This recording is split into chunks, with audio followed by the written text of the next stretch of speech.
L'ami de ma femme, récemment divorcée, a dit « Surveillez ces 5 signaux d'alarme chez votre mari », puis disparaissez pendant quelques jours pour le tester. Ce qu'elle n'avait pas prévu, c'est mon excellent oui. Alors, quand ma femme a commencé son test et a disparu, j'ai profité de ces jours pour faire ses valises et changer les serrures. Quand elle est revenue, s'attendant à trouver un mari désespéré et plein de remords, elle a trouvé une note, résultat du test. L'ami de ma femme, récemment divorcée, venait de finir de lui apprendre les 5 signaux d'alarme à surveiller chez les maris et comment le fait de disparaître pendant quelques jours révélerait ma vraie nature. Ce qu'elle ne savait pas, c'est que j'ai une excellente ouïe et que j'avais entendu chaque mot depuis la cuisine. Je prenais une collation de fin de soirée quand leurs voix sont parvenues du salon. Au début, j'ai pensé que c'était juste une discussion typique entre filles, mais j'ai ensuite saisi des fragments qui m'ont figé, la porte du réfrigérateur à moitié ouverte. Crois-moi, les hommes montrent leur vraie couleur quand ils pensent qu'ils perdent le contrôle, disait l'ami. Son divorce avait été finalisé il y a tout juste 2 mois, et apparemment, elle s'était autoproclamée une sorte d'experte en relations. Tu crées une petite distance. Surveille ces signes, puis disparaît pendant quelques jours. S'il présente l'un de ces signaux d'alarme, il deviendra soit désespéré et pathétique, soit il se mettra en colère et deviendra contrôlant. J'ai fermé doucement le réfrigérateur et me suis rapproché de l'embrasure de la porte, en restant juste hors de vue. Mais si je me trompe sur lui ? A demandé ma femme. Il y avait une incertitude dans sa voix que je n'avais jamais entendue auparavant. Écoute, vous êtes mariés depuis 6 ans. Ne penses-tu pas qu'il est temps de vraiment tester s'il est l'homme que tu crois qu'il est ? La voix de l'ami avait ce ton que les gens utilisent quand ils pensent être sages. J'aurais aimé que quelqu'un me dise de chercher ces choses avant que je ne gaspille 8 ans de ma vie. Ma femme est restée silencieuse un moment. Alors, quels sont les signes, déjà ? J'ai écouté son ami exposer cette manipulation psychologique complexe déguisée en conseil relationnel. Signal d'alarme numéro 1, s'il se met sur la défensive lorsqu'on l'interroge sur des choses de base. Signal d'alarme numéro 2, s'il essaie de contrôler où elle va ou à qui elle parle. Signal d'alarme numéro 3, s'il ramène tout à lui quand elle exprime des préoccupations. Signal d'alarme numéro 4, s'il ne supporte pas qu'elle ait besoin d'espace. Signal d'alarme numéro 5, s'il essaie de tout arranger avec de l'argent ou des cadeaux au lieu de s'attaquer aux vrais problèmes. Le test de la disparition est infaillible, a poursuivi l'ami. Tu crées un petit conflit à propos de ces signaux d'alarme. Puis tu lui dis que tu as besoin de temps pour réfléchir. Va loger quelque part pendant quelques jours. Un homme bien respectera ton espace et fera peut-être une introspection. Un mauvais deviendra soit un harceleur, soit il piquera une crise. Je ne sais pas, dit lentement ma femme. Cela semble manipulateur. Ce n'est pas manipulateur, c'est stratégique. Regarde ce qui m'est arrivé quand je n'ai pas fait attention aux signes. Veux-tu finir comme moi, à tout recommencer à 34 ans ? J'en avais assez entendu. Je suis retourné discrètement dans la cuisine et me suis préparé un sandwich, en digérant ce que je venais d'apprendre. Ma femme depuis 6 ans prévoyait de me tester comme une sorte de rat de laboratoire parce que son amie amère ne pouvait pas gérer son propre mariage raté. La partie vraiment intéressante, c'est que je ne présentais en fait aucun de ces signaux d'alarme. J'avais toujours encouragé ses amitiés, soutenu ses choix de carrière, et nous avions construit un partenariat assez solide au fil des ans. Mais apparemment, ce n'était pas une preuve suffisante pour quelqu'un qui avait été marié à un vrai problème. Au cours des jours suivants, j'ai observé ma femme comme si j'étudiais pour un examen. Elle a commencé à chercher des querelles étranges sur des choses qui ne l'avaient jamais dérangée auparavant. Le mardi, elle m'a accusé d'être dédaigneux quand j'ai dit que je faisais confiance à son jugement pour redécorer la chambre d'amis. Le mercredi, elle s'est fâchée que je n'ai pas posé assez de questions sur sa journée, prétendant que je ne me souciais pas vraiment de son travail. Le jeudi, le schéma était clair. Elle suivait parfaitement le script de son ami, essayant de créer des scénarios où je pourrais afficher ses prétendus signaux d'alarme. Le problème, c'est que je savais exactement ce qu'elle faisait. Le vendredi soir, elle a livré le grand final. Je pense que j'ai besoin d'un peu d'espace, a-t-elle annoncé alors que je regardais le match. Son timing était théâtral, comme si elle l'avait répété. J'ai réfléchi à nous, à certaines choses qui me préoccupent, et j'ai besoin de quelques jours pour me vider la tête. J'ai coupé le son de la télévision et les regardé. D'accord, où penses-tu aller ? Elle a cligné des yeux, s'attendant clairement à plus de résistance. Chez ma mère. Peut-être pour le week-end, possiblement plus longtemps. Combien de temps de plus parlons-nous? Je ne sais pas encore. C'est pour ça que j'ai besoin d'espace pour y voir plus clair. J'ai hoché la tête calmement. Quand prévoyais-tu de partir? Demain matin. Elle observait attentivement mon visage, cherchant probablement des signes de panique ou de colère. Très bien, conduis prudemment et fais-moi savoir si tu as besoin de quoi que ce soit. Elle m'a fixé pendant un long moment. C'est tout. Tu ne vas pas demander de quoi il s'agit. Tu as dit que tu avais besoin d'espace pour réfléchir. Poser un tas de questions maintenant irait à l'encontre du but, n'est-ce pas? Je pouvais voir la confusion dans ses yeux. Cela ne se déroulait pas selon le manuel de son ami. Je pense juste que nous devons évaluer certaines choses dans notre relation, a-t-elle dit, essayant un angle différent. Comme quelle chose? Comme si nous sommes vraiment compatibles à long terme, si tu es le genre d'homme avec qui je peux construire un avenir.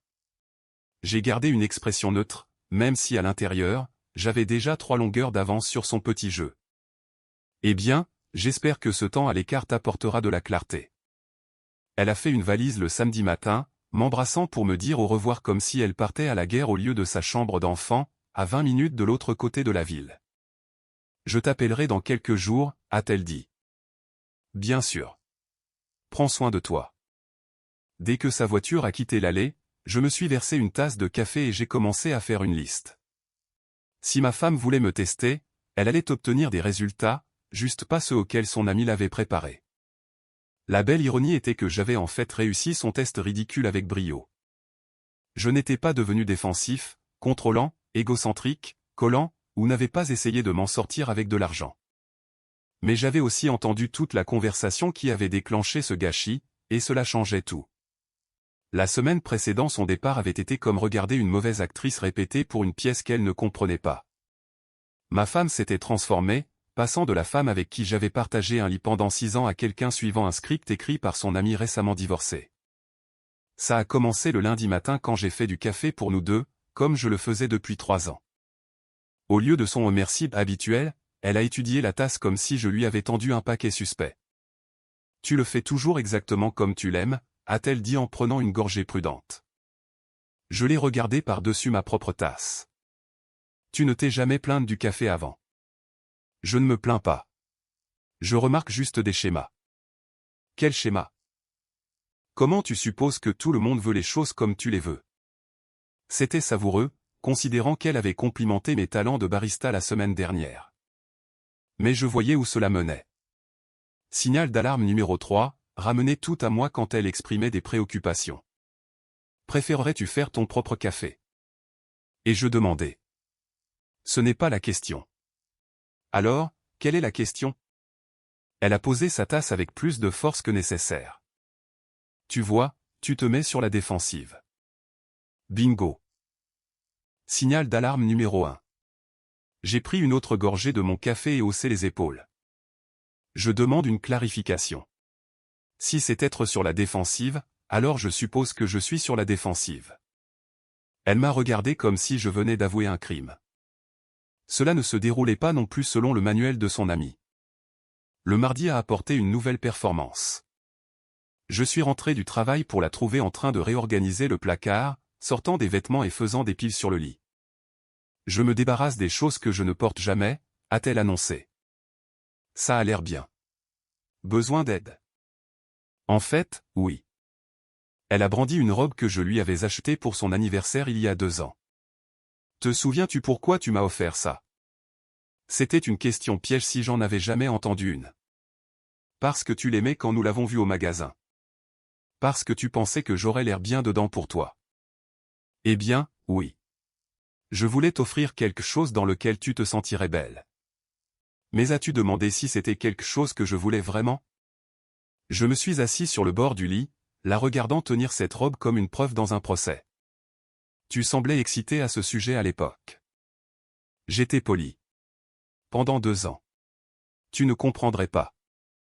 Le signal d'alarme numéro 5 concernait apparemment le fait de régler les problèmes avec de l'argent et des cadeaux. Le fait qu'elle ait porté cette robe à 3 événements différents et reçu des compliments à chaque fois semblait sans pertinence pour le point qu'elle essayait de faire valoir. L'épisode du mercredi l'a vu annoncer qu'elle sortait avec des collègues pour un apéritif. Ça a l'air sympa. À quelle heure dois-je t'attendre à la maison? Ses yeux se sont plissés. Pourquoi as-tu besoin de savoir? Je n'ai pas besoin de savoir. Je demandais pour savoir si je devais te garder à dîner. Je peux m'occuper de mon propre dîner. D'accord. Je ne devrais pas avoir à te rendre de compte sur mes plans. Je ne t'ai pas demandé de me rendre de compte. J'ai demandé quand tu serais à la maison pour savoir pour le dîner. C'est la même chose. Ça ne l'était vraiment pas. Mais je pouvais voir le signal d'alarme numéro 2 prendre forme. Apparemment, faire preuve de considération élémentaire pour l'emploi du temps de son conjoint était maintenant un comportement de contrôle. Amuse-toi bien, et je suis retourné à la lecture de mon livre. Elle est restée là un moment de plus, s'attendant clairement à plus de réactions. Quand je n'en ai pas fourni, elle a attrapé son sac à main et est partie sans dire au revoir. Le jeudi fut le chef-d'œuvre. Elle est rentrée du travail déjà contrariée par quelque chose, mais au lieu de me dire ce qui n'allait pas, elle a commencé à nettoyer la cuisine avec une efficacité agressive. Dure journée. Et je demandais. Je ne veux pas en parler. Très bien. Je suis allé me changer de mes vêtements de travail. Quand je suis revenu, elle frottait la plaque de cuisson comme si celle-ci l'avait personnellement offensée. Tu sais ce qui me dérange? A-t-elle dit sans lever les yeux. Qu'est-ce que c'est? Tu n'as même pas essayé de savoir ce qui n'allait pas. Je me suis appuyé contre le comptoir. Tu as dit que tu ne voulais pas en parler. Mais tu aurais pu essayer plus fort. J'aurais pu ignorer ce que tu as dit et te pousser à parler alors que tu ne le voulais clairement pas. Un mari attentionné aurait essayé. C'était à nouveau le signal d'alarme numéro 3, mais avec une variante. J'étais en quelque sorte censé lire dans ses pensées et savoir que je ne veux pas en parler et signifiait en fait s'il te plaît, convainc-moi d'en parler. Que s'est-il passé au travail? Et je demandais. Maintenant, ça n'a plus d'importance. Le moment est passé. Je demande maintenant parce que tu y es obligé, pas parce que tu le veux. Je l'ai regardé attaquer un brûleur parfaitement propre avec de la laine d'acier et j'ai réalisé que nous avions dépassé les 5 signaux d'alarme de son ami pour entrer dans un niveau avancé de manipulation que je n'étais pas équipé pour décoder. Je vais prendre une bière et m'asseoir sur le porche, et je dis. Dis-moi si tu veux parler. Tu vois, tu fuis simplement le problème. Quel problème? Tu ne veux pas me dire ce qui s'est passé au travail. Tu n'acceptes pas mes questions à ce sujet. Et tu es fâché que je ne gère pas cela correctement. Je ne sais pas quelle est la bonne réponse. Si tu m'aimais, tu trouverais. J'ai ouvert ma bière et j'ai regardé cette femme que j'avais épousée il y a 6 ans. Je t'aime. C'est pourquoi je ne vais pas rester ici à deviner ce que tu as besoin que je dise. C'est à ce moment-là qu'elle a livré sa performance digne d'un Oscar sur son besoin d'espace. En y repensant maintenant, toute la semaine avait été une audition. Elle testait les théories de son ami, pratiquait les techniques de manipulation émotionnelle qu'elle avait apprises, préparant le grand final où elle disparaîtrait et attendrait de voir si j'échouerais à son évaluation psychologique. Le problème avec son plan était qu'elle avait épousé quelqu'un qui prêtait réellement attention. J'avais remarqué chaque dispute forcée, chaque crise fabriquée, chaque fois qu'elle essayait de m'appâter pour que j'affiche l'un de ses signaux d'alarme. Mais elle avait aussi épousé quelqu'un qui avait entendu toute la conversation avec son ami. Alors, pendant qu'elle faisait sa valise le vendredi soir, choisissant soigneusement ses vêtements comme si elle partait en retraite au lieu de faire un test sur son mari, je planifiais déjà ma propre expérience. Elle voulait voir quel genre d'homme j'étais vraiment quand on me poussait à mes limites. Elle était sur le point de le découvrir. Le samedi après-midi, je me tenais dans mon allée, regardant ses feux arrière disparaître au coin de la rue. Elle était partie en s'attendant à revenir dans quelques jours pour trouver soit un mari désespéré et plein de remords, soit un mari en colère et contrôlant. Ce qu'elle trouverait à la place serait quelque chose que le manuel de divorce de son ami ne l'avait pas préparé à affronter. Je suis rentré à l'intérieur et me suis versé une autre tasse de café. Puis je me suis mis au travail. Premier arrêt, mon ordinateur. J'ai ouvert notre compte bancaire commun et j'ai pris des captures d'écran de tout. 6 ans de finances partagées, de paiements hypothécaires, de factures de services publics, de primes d'assurance. J'ai documenté chaque actif partagé, chaque responsabilité commune, chaque pièce de notre vie financière entrelacée. Non pas parce que je prévoyais quelque chose de vindicatif, mais parce que j'avais appris en regardant le divorce désordonné de son ami que la préparation prévient les problèmes. Ensuite, j'ai appelé mon frère. Il a répondu à la deuxième sonnerie. Quoi de neuf? J'ai besoin de te demander quelque chose, et j'ai besoin que tu sois honnête. Depuis toutes les années que tu me connais, m'as-tu déjà vu être contrôlant ou manipulateur avec quelqu'un? Quoi? D'où ça sort? Réponds juste à la question. Non, putain. Si quoi que ce soit, tu es parfois trop décontracté. Elle me teste. Suivant les conseils de son ami divorcé sur les signaux d'alarme et les maris. Mon frère est resté silencieux un moment. Tu plaisantes. J'ai entendu toute la conversation. Le plan est de disparaître pendant quelques jours et de voir comment je réagis. Et comment prévois-tu de réagir? Comme un homme qui ne joue pas à des jeux psychologiques. Bien pour toi. Besoin d'aide pour quoi que ce soit? En fait, oui. Peux-tu passer demain avec ton camion? Je pourrais avoir besoin de déplacer quelques boîtes. Le dimanche matin, j'ai commencé dans notre chambre. J'ai sorti toutes les valises que nous possédions et j'ai commencé à emballer ces vêtements avec le même soin que j'utiliserais pour des antiquités fragiles. J'ai tout plié soigneusement, séparé les articles délicats des vêtements décontractés, j'ai même emballé ces bijoux dans du papier de soie. Il ne s'agissait pas d'être cruel. Il s'agissait d'être minutieux. Ces livres sont venus ensuite. 6 ans de romans accumulés, de guides de développement personnel, et la collection de poésie qu'elle avait achetée mais jamais lue. Chacun est allé dans des boîtes marquées de son style d'écriture soigné. J'ai même inclus les marque-pages. La salle de bain a pris plus de temps que prévu. Crème pour le visage, maquillage, produits capillaires, la brosse à dents électrique qu'elle avait insisté pour acheter, vitamines, médicaments sur ordonnance. Tout ce qui lui appartenait est allé dans des boîtes marquées aux soins personnels et médicaments, manipulés avec soin. Les articles de cuisine étaient plus délicats. Nous avions fusionné nos affaires si complètement que les séparer demandait une réelle réflexion. La cafetière qu'elle avait apportée dans le mariage est allée dans sa pile. La poêle en fonte que j'avais héritée de ma grand-mère est restée avec moi. Les cadeaux de mariage nécessitaient des décisions éclairées, mais j'ai péché par excès de générosité. Mon frère est arrivé vers midi avec son camion et 2 cafés de chez Duncan. Merde, tu ne rigoles pas, a-t-il dit en regardant les boîtes organisées qui remplissaient le garage. Si elle veut tester mon caractère, elle va obtenir un résultat honnête. Qu'est-ce que tu prévois de lui dire? La vérité, que j'ai tout entendu. Je sais exactement ce qu'elle fait, et je ne sors pas avec des gens qui jouent à des jeux. Nous avons passé l'après-midi à charger ses affaires en piles bien ordonnées dans le garage. Tout était étiqueté. Tout était comptabilisé. Tout était traité avec respect. Ce n'était pas de la vengeance. C'était de la clarté. Le lundi matin, j'ai pris une journée de congé et je suis allé chez Home Depot. La section serrurerie avait exactement ce dont j'avais besoin. Nouveau pêne dormant, nouvelle poignée de porte, nouvelle serrure de porte de garage. Je n'essayais pas de la garder dehors pour toujours.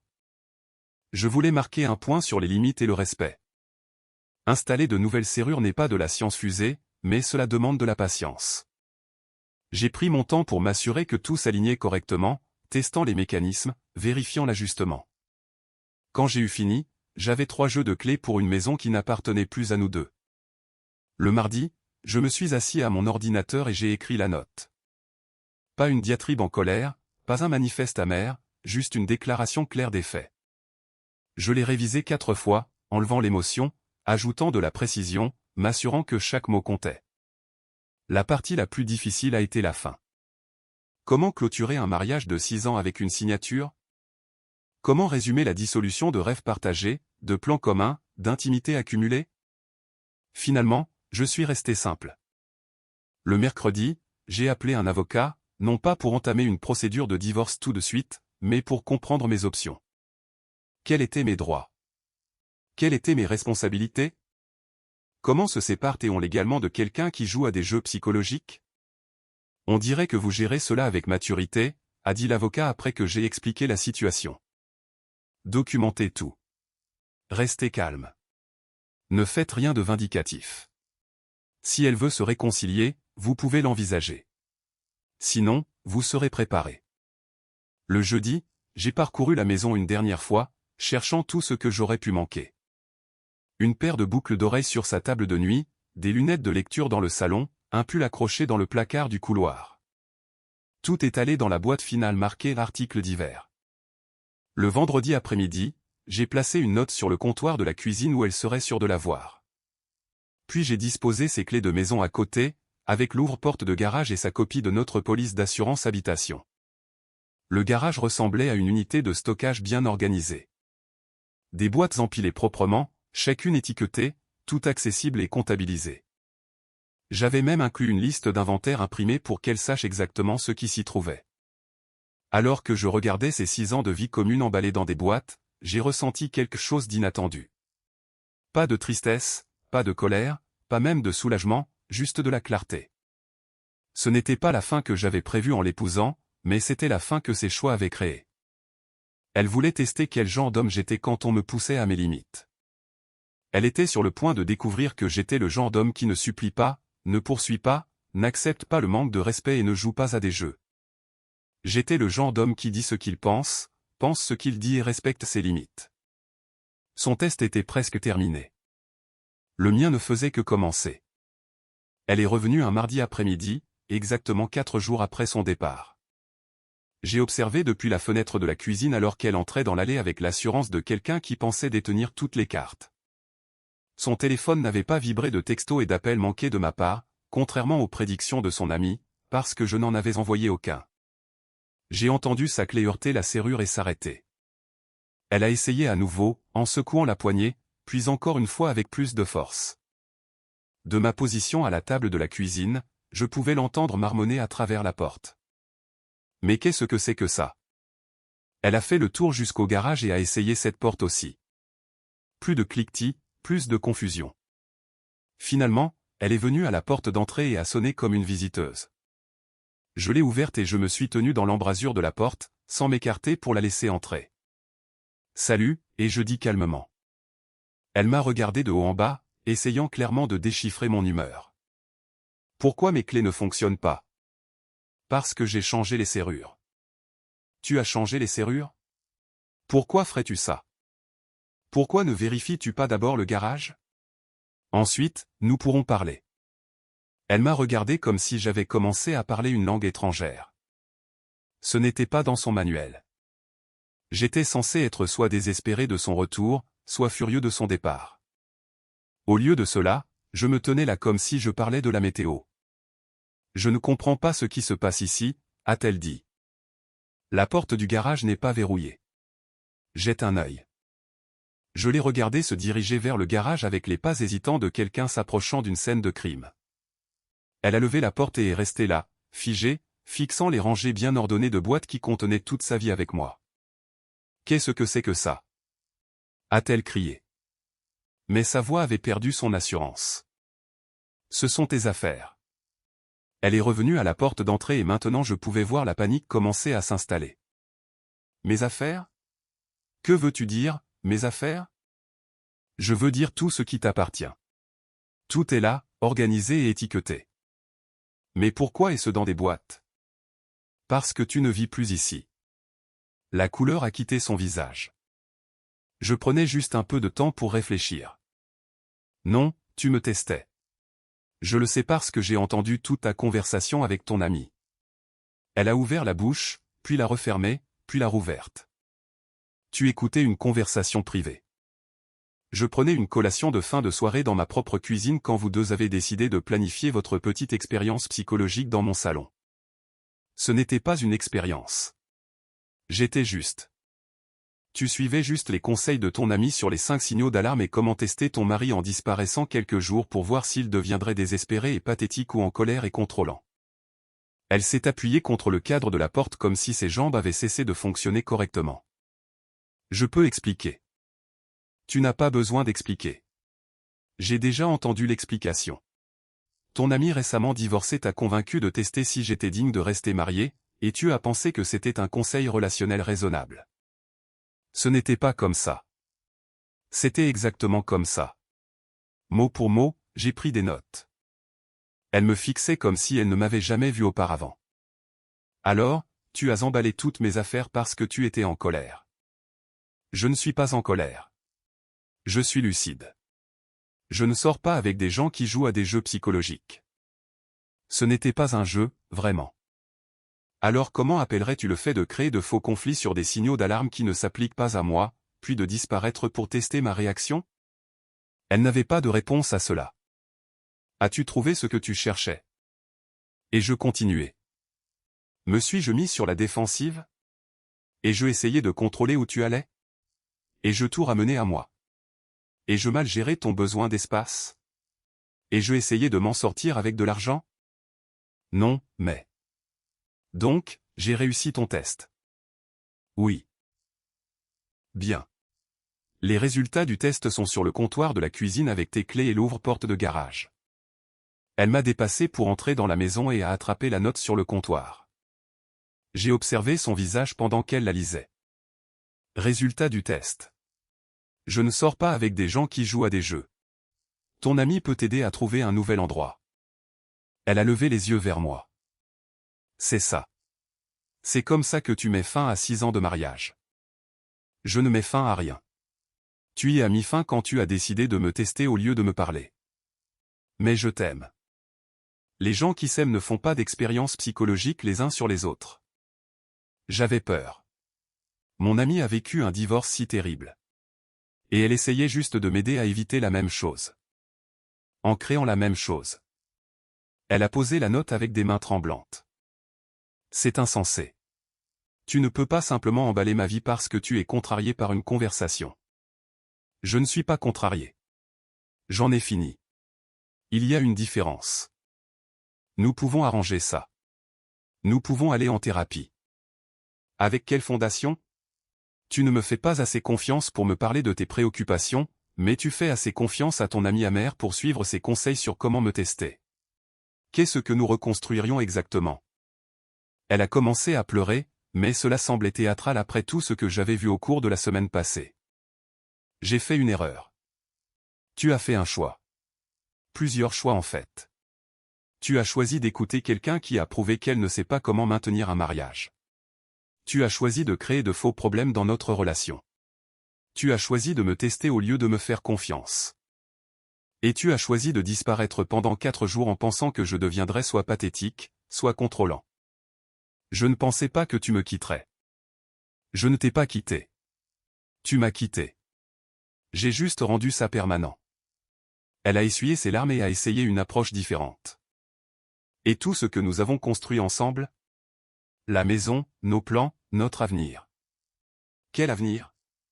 Tu as passé une semaine à essayer de prouver que je n'étais pas assez bien pour toi, puis tu as disparu pour voir si j'échouerais à un test conçu par ton ami. Ce n'est pas construire un avenir. C'est en saboter un. Je peux changer. Pour devenir quoi? Quelqu'un qui fait confiance à son mari au lieu de le tester? Quelqu'un qui discute des problèmes au lieu de les fabriquer? Quelqu'un qui prend des décisions relationnelles avec son conjoint au lieu de son ami divorcé? Elle a hoché la tête avec empressement. Oui, exactement. Alors tu devrais faire ça avec quelqu'un d'autre. La réalité la frappait enfin. Ce n'était pas une négociation. Ce n'était pas une bataille qu'elle pouvait gagner en pleurant, en s'excusant ou en promettant de changer. C'était une conclusion. Où suis-je censé aller? Ton ami peut t'aider à trouver une solution. Elle semble avoir beaucoup de conseils sur les relations. Elle se tenait là, dans ce qui était autrefois notre cuisine, fixant ses boîtes d'affaires visibles à travers la porte du garage, tenant des clés qui ne fonctionnaient plus, lisant une note qui mettait fin à tout ce qu'elle pensait savoir sur nous. Je n'ai jamais voulu que cela arrive, a-t-elle murmuré. Mais tu as choisi que cela arrive à chaque étape du chemin. Et c'était la vérité qu'elle ne pouvait pas contester. Les appels téléphoniques ont commencé cette nuit-là. 8 appels manqués au moment où je me suis réveillé le mercredi matin, chacun plus désespéré que le précédent. J'ai écouté les messages vocaux en préparant mon café. S'il te plaît, rappelle-moi. Nous devons en parler. Je sais que tu es en colère, mais nous pouvons surmonter ça. Je reste chez ma mère, mais ce ne peut pas être comme ça que nous terminons les choses. Tu es déraisonnable. 6 ans de mariage ne peuvent pas simplement être terminés à cause d'une seule erreur. Je les ai tous supprimés et je suis allé travailler. Elle s'est présentée à mon bureau vers l'heure du déjeuner. La réceptionniste a appelé pour dire que ma femme était dans le hall et demandait à me voir. Dites-lui que je ne suis pas disponible, et je dis. Elle dit que c'est une urgence. Ce n'est pas une urgence. C'est une conséquence. 1 heure plus tard, elle se tenait sur le parking à côté de ma voiture quand je suis parti pour une réunion avec un client. Elle avait l'air de ne pas avoir dormi, ce qui était probablement vrai.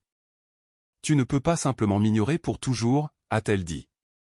Je ne t'ignore pas. Je passe à autre chose. De 6 ans de mariage. De quelqu'un qui pensait que me tester était plus important que me faire confiance. J'ai dit que j'étais désolé. Les excuses n'annulent pas le choix. Elles reconnaissent simplement que tu en as fait un. Elle m'a suivi alors que je marchais vers ma voiture. Que dois-je faire pour arranger ça? Rien. Ce n'est pas réparable. Tout est réparable si les 2 personnes veulent le réparer. Je me suis arrêté et je l'ai regardé. Te souviens-tu de ce que tu m'as dit le jeudi soir avant de partir? Elle avait l'air confuse. Quelle partie?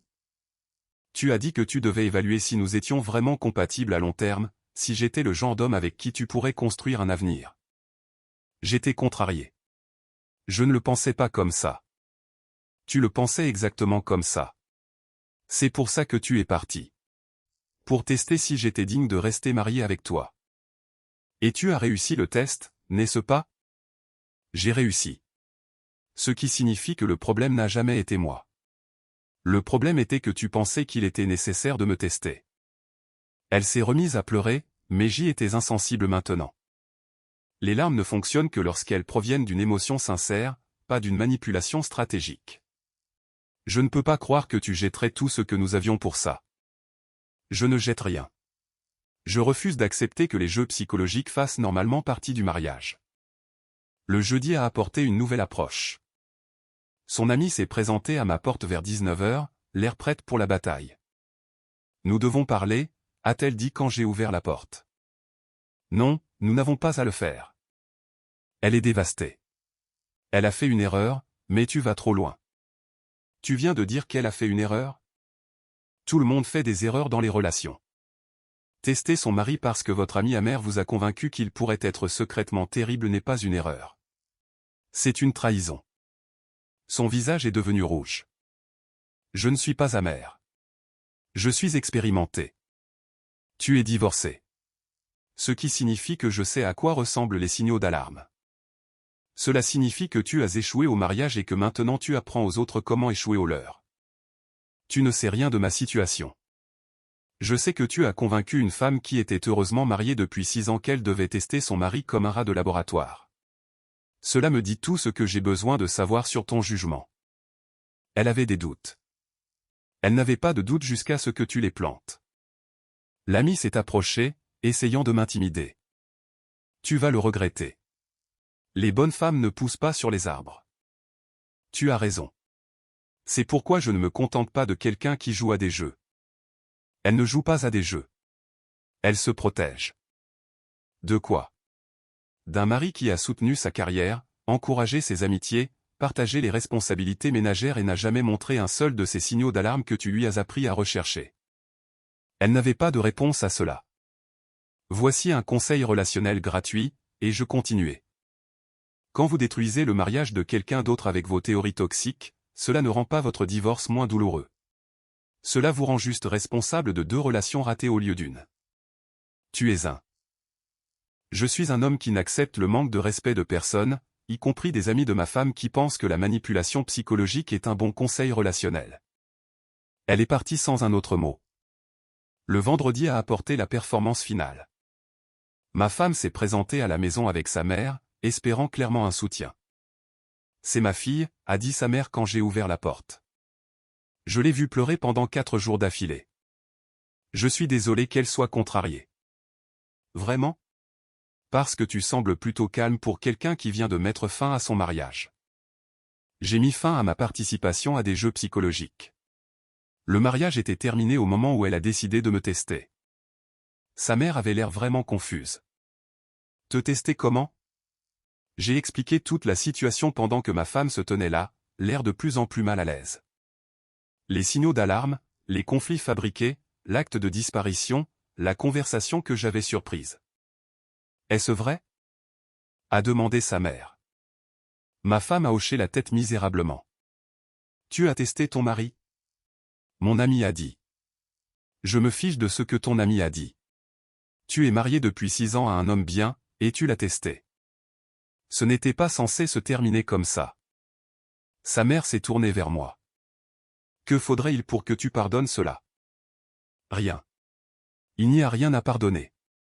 Elle a fait un choix basé sur ce qu'elle pensait être important. J'ai fait un choix basé sur ce que je pense être important. Aucun de nous n'a tort. Nous sommes juste incompatibles. Elle t'aime. Les gens qui s'aiment ne se testent pas. Ils se font confiance. Sa mère a regardé sa fille puis de nouveau vers moi. Vous n'envisagerez vraiment pas la thérapie? Quel en serait l'intérêt? Lui apprendre à ne pas écouter ses amis? Lui apprendre à faire confiance au lieu de tester? Lui apprendre que le mariage exige la communication au lieu de la manipulation? Ce sont des leçons qu'elle aurait dû apprendre avant de se marier. Elles sont parties ensemble, le bras de sa mère autour de ses épaules. Toutes deux comprenant enfin que ce n'était pas de la colère ou de l'entêtement ou de la fierté masculine. C'était un homme qui connaissait sa valeur et refusait d'accepter rien de moins qu'un respect et une confiance authentique. Les appels ont cessé après cela. Les visites surprises ont pris fin. Les tentatives d'intervention ont cessé. Elle avait enfin compris que son test avait produit un résultat définitif. Je ne sors pas avec des gens qui jouent à des jeux. 3 mois plus tard, le divorce était finalisé.